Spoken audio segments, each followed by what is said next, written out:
சின்ன ஒரு எக்யூப்மெண்ட்டை வச்சு இப்படி பழத்துல இருந்து இவ்வளோ அழகா ஜூஸ் எடுக்க முடியுமா அப்படின்னு நம்மள அப்படியே ஆச்சரியத்துல ஆழ்த்தி இருக்கு இந்த வீடியோ.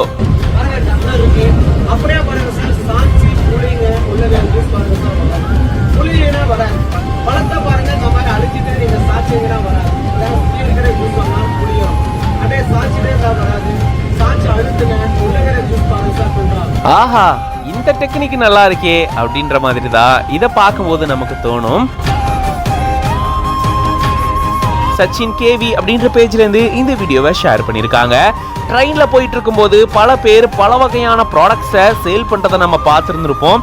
அப்படிதான் இங்க ஒருத்தரும் ரயில்ல பயணம் செய்யறவங்க கிட்ட அவருடைய ஒரு யூனிக்கான ப்ராடக்டை விற்க முயற்சி செய்யறாரு. அதுதான் இந்த ஜூஸை எடுக்கக்கூடிய நவீன மெஷின்.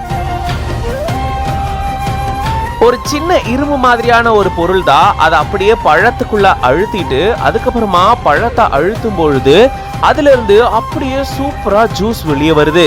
என்னங்க இது, என்ன இது? இதுவே ஆரஞ்சு ஜூஸ் போடணும் அப்படின்னா அந்த தோலை நம்ம உரிப்போம், அதுக்கப்புறம் உள்ள இருக்கக்கூடிய விதையை எடுக்கணும், அதுக்கப்புறம் அதை ஜூஸ் போடணும் அப்படின்னு சொல்லி பல வேலைகள் அதுல இருக்கு. ஆனா இந்த சின்ன எக்யூப்மெண்ட்டை பழத்துல சொருகிட்டு அப்படியே நம்ம அழுத்தினோம்னா அதுல இருந்து அழகா ஜூஸ் வருது. பார்க்கும்போதே பயங்கர ஆச்சரியமா இருக்குல்ல. ஒரு சின்ன பொருளால இவ்வளோ பண்ண முடியுமா அப்படின்னு சொல்லி இதை பார்க்கும்போது கண்டிப்பா நமக்கு ஆச்சரியமா தான் இருக்கும். இந்த வீடியோ பத்தின உங்களோட கருத்துக்களை கமெண்ட்ஸ்ல சொல்லுங்க. மேலும் இந்த மாதிரியான வீடியோஸ்க்கு பிஹைண்ட் வுட்ஸ் பேஜை ஃபாலோ பண்ணிக்கோங்க.